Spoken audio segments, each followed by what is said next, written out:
What is up, you guys, and welcome back to the blog. Today I'm going to show you two weapons that are very useful. Now they're only plastic, so that way I don't hurt myself. I'll put the camera over here.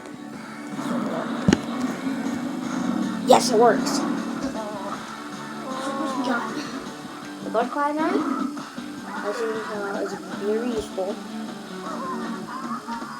And then you have this on a nunchuk, or a nunchuk. So we're going to test them out and see which one is better. Peace. Okay. So, which one is your favorite down below? Comment down.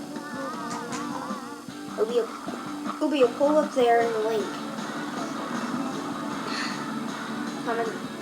Say chain wrecking ball or butterfly. Or if you want to say a tie, it'll be up there too.